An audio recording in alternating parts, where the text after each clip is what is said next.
En fait, elle s'en fout tellement de tout que de voir ne serait-ce qu'un tout petit peu qu'elle est intéressée par ce que je fais une fois, ça me rend hyper heureuse. Tous pareils ou presque, le podcast de l'autisme et de la neurodiversité qui aide à faire un pas de côté. Frères et sœurs, une aventure pas comme les autres. Grandir dans une famille où l'un des enfants est autiste, ce n'est pas rien. On est à la fois un enfant, un ado comme les autres, avec ses joies et ses peines, et en même temps, on vit un quotidien où tout est plus compliqué que dans les autres familles. Et on a souvent l'impression d'être le seul à vivre ça. Pourtant, l'autisme concerne des milliers de familles, et il y a donc des milliers de frères et sœurs qui le vivent au quotidien. Alors cet épisode est pour eux, pour tous ces frères et sœurs un peu particuliers, qui doivent tracer leur chemin avec un frère ou une sœur extraordinaire. Voici un peu de leur histoire. Je m'appelle Kaina, j'ai 18 ans, donc je suis en dernière année de lycée. Je m'appelle Lina, j'ai 12 ans, j'habite à Chelles, je suis en 6e. Alors, donc moi je m'appelle Inès et j'ai 14 ans, donc je suis en 3e. J'adore faire de la danse classique et je m'investis énormément dans ce sport. Et j'adore écouter de la musique, lire. Moi je m'appelle donc Clément Guglielmina, j'habite à Vanves, je suis dans le lycée Michelet. Je suis en classe de seconde, et j'ai un frère autiste. Je m'appelle Margot, j'habite à Colombes à côté de Paris. Je suis en 6e et j'ai 11 ans. J'aime bien les mangas et les animés. Je m'appelle Robin, j'ai 9 ans, je suis né à Fontainebleau et quand j'ai été petit, alors moi mes passions c'était un peu n'importe quoi parce que quand j'ai été petit j'ai aimé la Reine des Neiges jusqu'à 3 ans et puis après j'ai aimé les dinosaures je crois. J'ai 9 ans et j'habite à Maison-Alfort. J'aime bien le tennis, j'aime bien jouer aux échecs et au foot. Mon frère ou ma sœur en quelques mots. Alors, donc ma petite sœur, elle s'appelle Candice. Elle a eu 12 ans cette semaine. On a fêté son anniversaire. Elle est atteinte du syndrome de Rett. Donc en fait, elle a un trouble autistique. Et elle ne parle pas. Enfin, elle dit quelques mots, mais elle ne peut pas former de phrases. Et le plus compliqué, c'est de ne pas avoir de réelle discussion avec elle. Et c'est pareil, donc Candice, elle dit papa, maman, papi, mamie, elle dit pas mon prénom. Elle a jamais dit mon prénom et ça me frustre un peu, on va dire. Mon frère s'appelle Émile, il a donc 12 ans, il est aujourd'hui en hôpital de jour, à l'EPI. De là, faut savoir qu'il a une famille d'accueil, donc il est là qu'un week-end sur 2. Il aime beaucoup de choses, il aime bien les jeux, l'excitation, les petits anti-stress, je lui ai ramené des souvenirs de mon dernier voyage. Enfin, il aime beaucoup de choses. Par contre, il aime beaucoup faire tout seul. Dès qu'on fait un truc, ça doit être lui qui doit être au centre de l'attention et c'est lui qui doit faire. C'est pas le chef, mais il contrôle. Si jamais c'est pas le cas, il peut commencer à s'énerver, se tendre ou faire des crises. Donc notre frère, il s'appelle Naïl. Il est très excité en général, il pose beaucoup de questions. On a de la chance parce qu'il va beaucoup vers les autres. Il aime beaucoup jouer sur la Switch, par exemple. Il aime aussi beaucoup la musique, il écoute des musiques en boucle.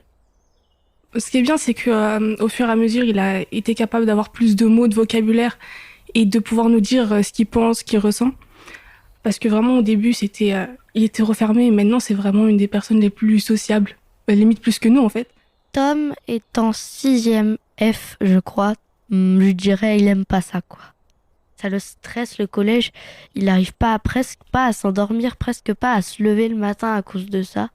Il dit tout le temps, oh non, je veux pas y aller, même que des fois, on est obligé de ne pas le mettre parce que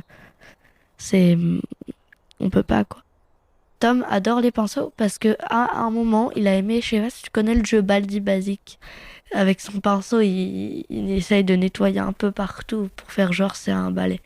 Il dort avec lui, en gros, mais il le change souvent parce qu'à force de faire sur les murs, il n'y a plus de poils. Et je pense qu'il va devenir météorologue quand il sera grand parce qu'il regarde tout le temps la météo sur son téléphone. Elle s'appelle Anna, elle va avoir 15 ans cette année. Et elle a toujours une enceinte avec elle, elle écoute tout le temps de la musique. Elle aime bien déchirer, enlever les gommettes et les chiffonner. C'est pour ça qu'on a tout le temps des journaux ou des gommettes à côté dans l'appartement. Sauf que si elle voit un livre, des fois, ça lui vient l'envie de le déchirer. Donc des fois, on vient d'acheter un livre et elle nous le déchire. Elle sait pas lire, elle sait pas écrire, elle parle pas, elle dit juste AA, c'est tout ce qu'elle dit. Donc elle sait pas faire grand chose, mais on lui apprend. Il aime bien les serrures, les codes. Maintenant, son délire, c'est plus Internet et les codes Freebox. Il était un peu tout le temps excité, hein. Il commençait à délirer un peu, à partir un peu dans un autre monde, à commencer à faire les bruits, tout ça. À partir de 6 ans, ça a commencé. Donc papa et maman, ils se disaient pourquoi il fait ça. Donc ils sont allés à une psychologue et ils ont trouvé ça. C'est comme si il y avait quelque chose qui fonctionnait différemment que nous, dans le cerveau. Je n'ai pas trop compris leur explication, j'ai juste compris ça. Je pense que ça va aller, à force d'y aller chez des personnes, ça va être plus facile. Tous les mois, il y a des progrès, je trouve. Les moments cool avec mon frère ou ma sœur. La chose que j'aime bien chez mon frère, j'aime beaucoup sa façon de me faire des bisous. Un petit peu baveux, mais j'aime beaucoup. Avec Toto, on a passé une journée tous les deux pendant 7 heures. Parce qu'il y en a un qui était parti au travail et un autre aussi, pendant toute une journée presque, dans à peu près 10 heures jusqu'à 15 heures. Et on a regardé des vidéos, c'est moi qui lui a préparé à manger. On a joué au magasin, on était tellement bien et moi je m'occupais bien de lui et lui aussi Disons, c'est un moment qui m'a beaucoup plu. Tom, je joue beaucoup avec lui, enfin j'essaye parce qu'il veut pas souvent. Et c'est un frère que j'aime beaucoup, très gentil et il est très passionnant. En fait, quand mes parents ils partent et que je garde Candice, on a un petit rituel, c'est-à-dire que je lui fais à manger et on mange vite fait en regardant la télé et après on fait un câlin sur le canapé jusqu'à la fin du film. Et je pense que ça c'est un truc qui, elle comme moi, qui nous plaît beaucoup et c'est vraiment notre petit moment à nous et on attend que nos parents y partent pour faire ça. Chez ma sœur, j'aime bien... je pense sa détermination déjà, parce qu'elle lâche pas, hein. Elle est drôle quand même, enfin, elle fait des choses rigolotes, elle est très joviale, elle est dans son monde en fait, Candice. Elle a pas grand chose qui la rend vraiment heureuse, mais quand tu trouves ce qui la rend heureuse, c'est vraiment, c'est un soleil. Quand elle va à la piscine, c'est un soleil, Candice, elle rayonne. Une chose que j'aime bien chez mon frère, son enthousiasme. Parce que même si des fois il fait des crises, quand il est cool et quand ça se passe bien, ça se passe vraiment bien. On peut jouer à la console, on peut chahuter pendant plusieurs heures et franchement c'est cool. Les moments où j'en ai marre. Alors déjà, Tom aime rien de ce que j'aime. Moi j'adore la piscine, il déteste. Les centres commerciaux, il peut pas supporter, moi j'adore. Et parce qu'il y a plein de magasins, c'est un peu le rêve pour moi. Et il aime pas, après il déteste les restaurants, McDo ou tout ça. Et il déteste manger en dehors de chez lui, il a trop peur d'être malade. Mais on peut pas continuer comme ça parce que sinon ça nous oblige à manger de la purée tous les jours ici, avec des yaourts au dessert. Puis je comprends pas pourquoi Toto aurait le droit de faire ce qu'il veut, genre manger de la purée quand il veut, et moi que j'aurais pas le droit d'aller au McDo quand je veux. Si Tom, enfin pas une personne autiste ne veut pas un truc, dans ces cas-là, il faut quand même essayer de le forcer parce que sinon après ça va toujours rester comme ça. Quand il aimait les trains, métro, il allait tout le temps sur les chemins de fer. Donc moi je voulais jamais y aller et lui voulait tout le temps y aller. Pour ses passions de visseuse, volet roulant et métro, ça m'a beaucoup appris de trucs. Il m'a beaucoup expliqué comment se fermer des volets roulants, beaucoup expliqué comment marcher des visseuses. Et après, je sais pas trop pourquoi ils ont des intérêts spécifiques aussi forts. Dans la vie de tous les jours avec Naïl, ça va être autant des moments de vraiment beaucoup de partage et d'autres où des fois on peut s'énerver parce qu'il écrit beaucoup. Donc moi par exemple je révise le bac et l'écrit c'est vraiment compliqué. On est obligé au bout d'un moment d'avoir un certain niveau où on est habitué, mais on s'habitue jamais tout à fait. Donc donc le bruit c'est vraiment compliqué. Il peut m'énerver super fort. Hein. Je sais pas, même on joue, il est bien. Et sans faire exprès, il me frappe fort, mais en étant content. Là, je peux m'énerver, je me fais engueuler, mais je lui en veux, mais à mort. Je lui en veux vraiment fort. Il faut avoir une vigilance, même quand tu joues. Parce que du coup, tu vas jouer, et il faut même que quand tu joues, tu restes dans ton rôle de grand frère, père, mère, ou sœur, ou n'importe qui, et que tu te dises, lui, toi tu maîtrises, lui il maîtrise pas, donc je garde mon calme. Et ça, c'est dur. Des fois, je lui en veux un peu. À chaque fois, elle se trouve une bêtise à faire. Par exemple, une fois, elle a jeté ses tablettes, des fois, elle les casse. Elle a déjà cassé le téléphone de ma mère, elle l'a jeté par la fenêtre, et elle a fait la même chose avec le mien. Les trucs qui me rendent triste.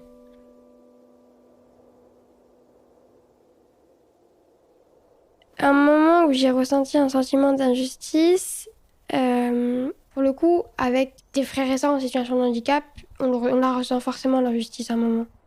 Moi, je me pose beaucoup de questions sur l'avenir de Candice, et parce que je sais pertinemment, je sais que je suis jeune, mais je sais pertinemment que plus tard, quand mes parents seront plus là, c'est moi qui m'en occupera, parce qu'elle ne sera pas capable de se débrouiller toute seule. Mais c'est vrai que se poser ces questions à 14 ans, c'est quand même un peu dur. Donc c'est bien d'en parler. Moi, je sens la responsabilité, hein, même si mes parents ils me la mettent pas du tout et justement ils essayent de me déstresser. En fait, tout ce que je fais, je le fais un peu pour... en me disant, est-ce que Candice, elle va apprécier. Dans ma vie, elle est très très très présente. En fait, elle s'en fout tellement de tout que de voir ne serait-ce qu'un tout petit peu qu'elle est intéressée par ce que je fais une fois, ça me rend hyper heureuse. Alors un mauvais souvenir, c'est que Tom, à Noël, tous les Noëls, il reste dans une pièce parce qu'il est stressé avec le monde. Pendant une fête, lui, il va s'isoler. C'est un peu triste. J'aimerais bien qu'ils jouent tous ensemble avec nous. Il adore qu'on joue tous les deux, lui et moi, mais il aime pas quand on joue avec les autres, quand il commence à y avoir du monde. Je me dis, c'est nul, parce que lui, il peut rien faire. Moi, je fais tout. Moi, je voyage, je vois mes potes, je fais des soirées, je fais tout. Lui, ses soirées, c'est jeudi, je me couche. Et les vacances, c'est pareil. Moi, je vais voyager, je vais sortir, je vais faire plein de trucs. Emile, il va être à la maison. À la limite, il va aller à Vulaine dans la maison de campagne de mes grands-parents. Elle fait beaucoup de bruit, elle doit la gérer beaucoup de fois. Et... je sais pas comment dire, elle prend un peu de place vu qu'on l'entend beaucoup. On peut pas être un peu tranquille. C'est un peu... On a besoin de se reposer un peu, surtout papa et maman. Oui, c'est compliqué des fois. Des fois, ils sont fatigués et j'aimerais bien les aider plus. Comment ça se passe avec les autres enfants ? En primaire, les gens savaient qu'il y avait une petite handicapée. Et il y a eu des réflexions, il y a eu des choses qui m'ont blessée. Et je pense que du coup, je me suis un peu créée... je me suis créé une carapace qui fait qu'aujourd'hui, je le dirais plus ouvertement que ma sœur est handicapée. Parce que surtout qu'on arrive à un âge où les gens se moquent beaucoup. Et même je sais que c'est pour rigoler, mais c'est vrai que c'est un peu dur quand même. Moi, je suis arrivée en 6e avec l'image. Il y a des gens de ma primaire qui avaient dit que j'avais une petite sœur trisomique. Donc, il y a des gens qui sont venus voir mes amis proches pour leur demander si c'était moi la fille qui avait la sœur trisomique. Déjà, c'est même pas le bon handicap. Et en 6e, d'arriver avec le statut de la sœur trisomique, c'est compliqué. J'ai beaucoup d'amis proches qui ne savent pas ma situation. Parce que je parle pas... Enfin, je reste très vague sur ma vie privée.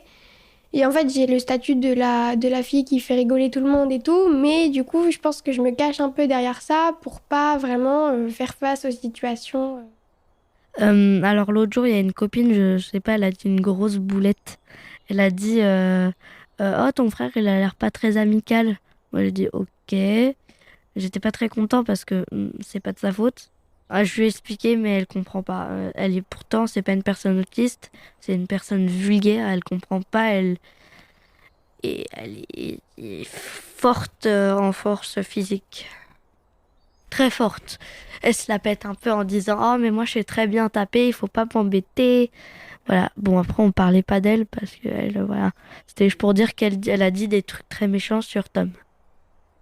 Non, je peux pas réagir parce que les gens, ils sont au collège. Les 3e, je pense qu'ils vont si je leur dis quelque chose de méchant, ils vont me défoncer en 2 secondes. Et donc je préfère pas. Si ils auraient à aller défoncer Tom, je prendrais quand même la place de Tom parce que je préfère le protéger. Ah oui, je le dis. Je dis clairement, mon petit frère est autiste. Et en fait, les gens, je pense que la majorité face au handicap, ils n'ont pas envie d'être méchants. Ils n'ont pas envie d'être négatifs. Ils ont beaucoup de stéréotypes accrochés derrière. Mais quand on le met devant le fait accompli, surtout quand on est quelqu'un qui a de l'expérience personnelle sur le sujet, souvent ils vont se rétracter, ils vont dire « Ah non, mais en fait, je voulais pas dire ça, etc. » Et certains, dans le futur, ils arrêtent. Donc c'est pas plus mal. J'avais toujours un peu de mal avec mes copains du lycée. Mais alors, un jour, je me suis dit, bon, faut y aller, parce qu'il y a bien un jour où il faut venir à la maison, puis il sera là. Et ça s'est super bien passé. Ils ont posé quelques questions, mais très gentilles. Et depuis, je le dis à tout le monde. Ça m'a fait du bien. Parce qu'au début, j'avais peur, je me suis dit, ils vont se moquer. Et au final, quand j'ai vu ça, c'était un soulagement. Les choses qui me font du bien. Quand je suis allée au Solidays avec mon père. Alors déjà, j'ai vu Orelsan pour la première fois. Donc là, c'était un truc de ouf. En plus, j'ai vu que mon père, il était heureux aussi d'être là avec moi. Ça, mes parents, ils le savent très bien. Et ils font en sorte que ce soit le cas. Mais c'est quand même important d'avoir des moments seuls avec nos parents. Et moi, ça, mes parents, ils le font vraiment. Ils essayent au maximum d'être là pour moi, même si c'est compliqué. Et surtout, j'ai bien aimé quand on est parti à Disneyland. Ma mamie a gardé ma sœur et on est parti un week-end. On a dormi une nuit dans un hôtel et on a passé 2 jours à aller à Disneyland. Ça, c'était cool. Et j'aimais bien aussi les voyages qu'on fait avec une association. On peut aller dans des campings où il y a une prise en charge d'Anna avec des animateurs qui s'occupent d'elle. On n'est pas mal à l'aise du coup. On est avec des gens qui sont comme nous, qui ont les mêmes problèmes. Donc on ne se sent pas mal à l'aise quand on va, par exemple, quand il y a un des enfants qui crie, etc. C'est ça qui est bien. Parce que s'il y a aussi le regard des autres, quand tu te balades ou quand tu es avec quelqu'un, des fois on regarde les enfants bizarrement. Les gens qui sont handicapés, on les regarde un peu bizarrement. C'est ça que j'aime pas trop. Alors que là, vu qu'on était un peu en groupe, les gens, ils nous regardaient pas trop avec insistance. Alors moi, du coup, récemment, là, j'ai commencé à avoir une psychologue. Pour moi, c'est vraiment un truc qui m'aide. Enfin, mine de rien, il y a des choses que t'as pas envie de dire à tes parents sur le sujet parce que t'as pas envie de les blesser Et c'est vrai que quand même de le dire, ça fait du bien. C'est vrai que là, présentement, je fais aussi des groupes fratries avec je sais plus qui. Moi, déjà, je dirais que le fait de savoir qu'on n'est pas tout seul dans l'histoire, c'est bien. Parce que dans la vie quotidienne, on rencontre pas beaucoup de gens dans la rue qui ont des frères et sœurs handicapés. Il y a quelqu'un c'est une espèce de psychologue, mais pas vraiment psy, qui vient, on fait des déjeuners ensemble, 1 par mois à peu près, et où là, je discute avec elle de Émile, de la vie, de ma famille. Ça m'aide un peu, même si pour moi, ça reste pas d'un grand intérêt. Mais ça m'aide un peu, je pense, sans m'en rendre compte.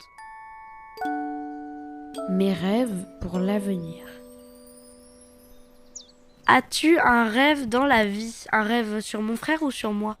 Ah, j'aime bien discuter de moi, enfin. J'aimerais bien être acteur, faire des beaux films, des belles séries. Des fois, comme j'aimerais bien faire un peu des séries d'horreur, parce que j'aime beaucoup. Moi, je veux faire médecine. Donc, je pense que aussi ça influence parce que médecine, ça va être l'ouverture aux autres, etc.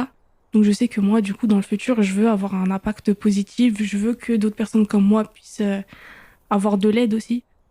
Je pense que ça a totalement changé qui je suis en général. Donc, par exemple, au niveau de la patience, au lycée, je suis connue comme la personne qu'on n'a jamais vue énervée. Parce que vraiment, je suis tellement prête à toutes les situations que il n'y a plus rien qui me traumatise, qui me fait peur. Moi, je pense pas que ça a vraiment influencé parce que je le voulais depuis toute petite. J'ai voulu toujours faire stylisme. Alors moi, j'aimerais bien faire orthophoniste. Donc ça, c'est grâce à Candice. De toute façon, je ferai un métier qui pourrait aider les gens. Parce que j'ai besoin de savoir que j'aide des gens au quotidien. Un message à faire passer. Des conseils pour les parents, déjà d'écouter les enfants. Enfin ça, je pense que c'est vraiment la clé, d'écouter les craintes et de pas dire que on en parlera plus tard et que c'est pas grave, parce que ça c'est vraiment quelque chose qui, je pense, c'est vraiment important d'en parler. Après ça, je sais pas si c'est partout pareil, mais se rendre compte qu'il y a quand même une pression en plus et un stress en plus au quotidien. Moi, je pense que les frères et sœurs qui ont donc aussi des frères et sœurs autistes, moi je pense qu'il faudrait regarder le pour et le contre, car quand même il y a énormément de contre, mais si on voit beaucoup les bons côtés, par exemple, je vais pas dire non plus que c'est forcément bien qu'ils soient autistes, mais par exemple si on regarde pour des activités comme Disney, on peut voir que l'on peut faire beaucoup plus de choses, et ça peut après quand même les motiver. Je pense qu'il faut pas rester seul. Si on sent, on va dire, mal de la situation, parce que ça arrive forcément à un moment, il faut pas aussi se sentir coupable. Parce que d'un côté, des fois, on se dit « Ah oui, mais c'est pas sa faute ». Mais en fait, je pense que ce qu'on ressent, c'est valide. On a le droit d'en parler, de dire que voilà, des fois, on a du mal. Mais je pense aussi qu'il faut toujours garder en tête qu'il y a des moments vraiment durs et d'autres moments où ça s'améliore. Et aussi, il faut savoir prendre du temps pour soi, ailleurs, et se dire « Bon, voilà, des fois, à la maison, ça peut être compliqué, je vais faire des sorties, je vais essayer de m'aérer la tête ». Mais pas se sentir coupable forcément d'avoir du mal. Ce n'est pas notre faute, ce n'est pas sa faute, c'est juste génétique, c'est la faute de personne. J'aimerais dire aux autres frères et sœurs de pas avoir honte d'eux, parce que ils sont comme nous, ils sont juste un peu différents. Alors c'est compliqué parce que même moi je le fais pas, mais de pas faire attention au regard des autres, parce que je pense que ça c'est vraiment quelque chose qui peut te bouffer de l'intérieur. Enfin moi c'est ce qui m'arrive souvent. Et de profiter des bons moments passés avec nos frères et sœurs, parce que c'est vrai que ça peut être compliqué, hein, parce qu'au quotidien c'est compliqué, mais en fait t'en as forcément des bons moments. Et t'as forcément des moments où tu te dis « Ah mais qu'est-ce que j'aime ma sœur ou mon frère et ça c'est fabuleux. » Bon, petit résumé, Tom c'est un super frère. J'aimerais beaucoup savoir ce qu'il va devenir quand il sera grand. À un moment, je vais même proposer s'il voulait venir habiter avec moi quand il sera grand. Parce que j'ai eu peur que... parce qu'il sait peut-être pas trop ce que c'est un agent immobilier, ou il sait pas trop peut-être faire tout ça. Il apprendra peut-être quand il sera grand, mais... Donc si j'ai une maison, j'aimerais bien que j'habite avec lui dedans. Je suis sûre qu'il va trouver un super travail, et voilà. Ça, c'est le résumé de tout ce que je voulais dire. Je ne vois pas très bien ce que je peux ajouter à ces témoignages. Peut-être juste une chose. Faites écouter cet épisode à des enfants et des ados qui ne sont pas concernés par le handicap. Et cela fera partie des 1001 petites choses qui peuvent aider à construire une société plus inclusive. Un très grand merci à Clément, Inès, Kaina, Lina, Margot, Maxime et Robin pour vos témoignages et votre confiance. Merci également au Centre de ressources Autisme Île-de-France pour ce projet que nous avons mené ensemble.